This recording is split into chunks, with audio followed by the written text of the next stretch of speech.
ঘটনার 4 দিন পেরিয়ে গেলেও এখনো শনাক্ত হয়নি বড়গুনায় মেয়েকে ধর্ষণের মামলায় বাদী হওয়ায় মন্টু চন্দ্র দাসের হত্যাকারীরা।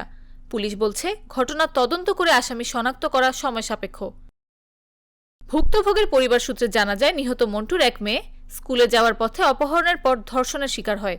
এমন অভিযোগের ভিত্তিতে 5 মার্চ বরগুনা সদর থানায় বাদী হয়ে অপহরণ ও ধর্ষণ মামলা করেন মন্টু। পরে ওই দিনই মামলায় অভিযুক্ত একমাত্র আসামি শ্রীজীব চন্দ্র রায়কে গ্রেফতার করলে আদালত তাকে জেল হাজতে পাঠায়। মামলা করার 1 সপ্তাহ পরে 11 মার্চ রাতে নিজ বসতবাড়ির পেছনের ঝোপঝাড় থেকে মন্টু চন্দ্র দাসের মরদেহ উদ্ধার করা হয়।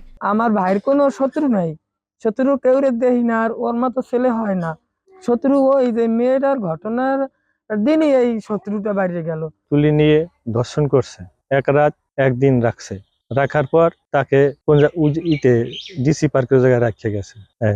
এরপর আমার ভাই মামলা করে, মামলার বাদী ছিল আমার ভাই। আমার ভাইকে বুধবার দিন তারিখ ছিল, বুধবার দিন কোর্টে উঠবে, মঙ্গলবার রাত্রে তারে মারিয়ে ফেলায়।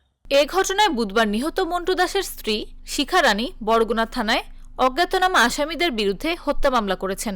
কিন্তু ঘটনার 4 দিন হলেও পুলিশ হত্যাকারীদের শনাক্ত করতে পারেনি।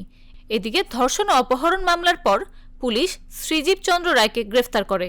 পরে হত্যা মামলার পর শ্রীজীবের বাবা শ্রীরাম রায়, শ্রীজীবের সহযোগী কালু ও রফিকুল ইসলামকে গ্রেফতার করা হয়। তবে কাউকে হত্যা মামলায় আসামি করা হয়নি। মেয়ে ধর্ষণের জন্য আমরা এই মামলা করার পর থেকে আমরা মামলা করছি। তারপরে আমার স্বামী বাদী ছিল এই মামলার তারিখ পড়ছে সেই দিন রাতে আমার স্বামীর হত্যা করা হয়। এই হত্যার ঘটনায় এলাকায় ও সামাজিক যোগাযোগ মাধ্যমে চাঞ্চল্যের সৃষ্টি হয়েছে।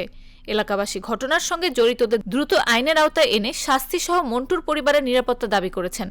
মন্টু কাকার মেয়ে ধর্ষিত হওয়ার পর তারা ন্যায় বিচার পাওয়ার জন্য তারা মামলা করেছে। তো এই পরিস্থিতিতে তারা মামলা করার পরে এমনিতেই তারা আতঙ্কিত। এই অবস্থায় তাকেও মেরে ফেলা হয়েছে। চারিদিকে যা দেখতেছি, কোনো বিচার তো দেখতেছি না। আমরা তো প্রথম যখন ওই চিল্লা পাল্লা করছে তখন আমরা বাসা থেকে লাফ দিয়ে পড়ছি। এর আগে তো আমরা কিছুই দেখিনি।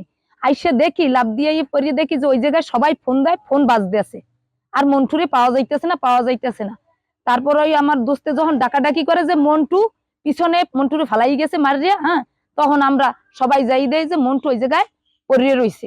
এ বিষয়ে বরগুনা সদর থানার কর্মকর্তা দেওয়ান জগলুল হাসান জানান, এই মামলা এখন পর্যন্ত কোনো আসামি শনাক্ত করা সম্ভব হয়নি। মামলাটিতে আরও সময়ের প্রয়োজন।